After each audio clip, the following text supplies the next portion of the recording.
Hi guys, today I will be sharing how to make raisin cheesecake. For the ingredients, we need 2 teaspoons of finely grated lemon zest or lemon rind, 1 teaspoon of baking powder, 3 eggs, 1 cup of raisins or sultanas,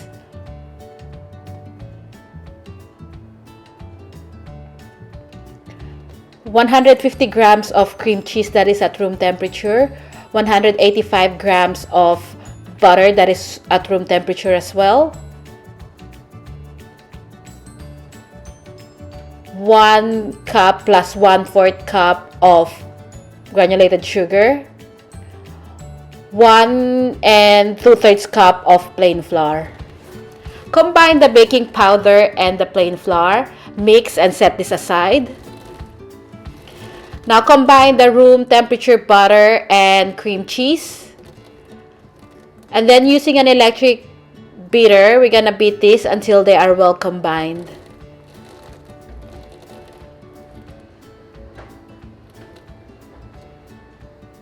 Now we're gonna add the finely grated lemon rind.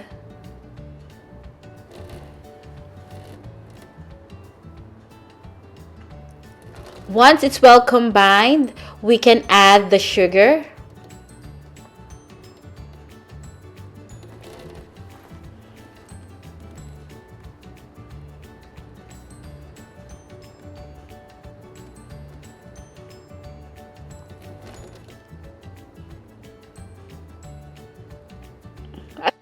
Occasionally stop and scrape down the side of the bowl.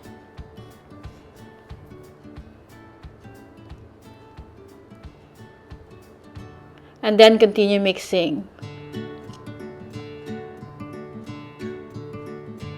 Now we can add the eggs one at a time, beating in each addition. So that's the first egg.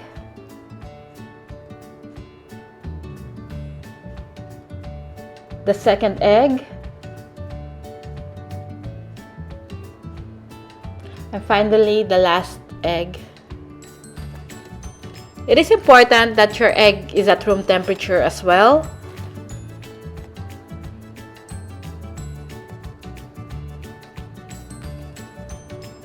Scrape the side of the bowl again.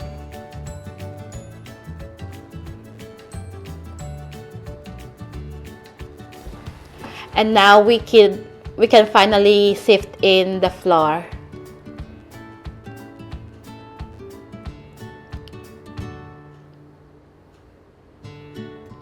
At first, I'm using the folding method in mixing this, but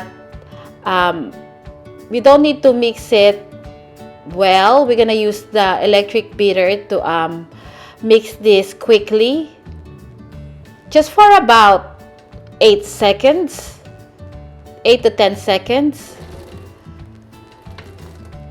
just like this. And now we can fold in the raisins or sultanas. By the way, make sure that your oven is preheated at 170 to 175 degrees Celsius.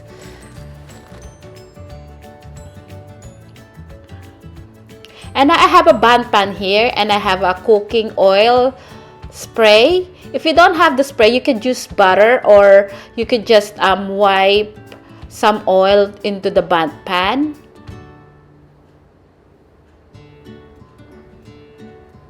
And now we can add in the cake batter.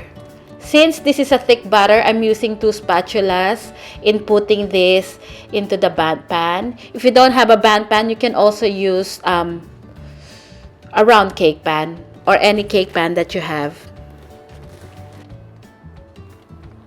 And just to smooth it out a little bit, I'm using a spatula. And then we're gonna bake this in a preheated oven at 170 to 175 degrees Celsius for about an hour or an hour and 15 minutes. Just check if the middle is cooked using a skewer. And this is what it looks like after baking. Now we will let this cool down completely before unmolding this. It smells so good. And now we're just gonna flip the cake upside down. And this is what the cake looks like. Make sure that it has cooled down completely before moving on to the next step. Just to finish off, I've got icing sugar that I'm lightly sprinkling on top of the cake.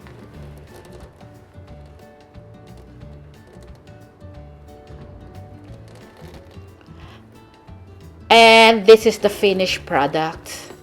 I hope you give this a try. It's so easy to make and the result is so wonderful. It is so moist and so delicious.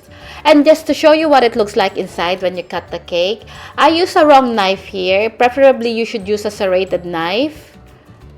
And this is what it looks like inside.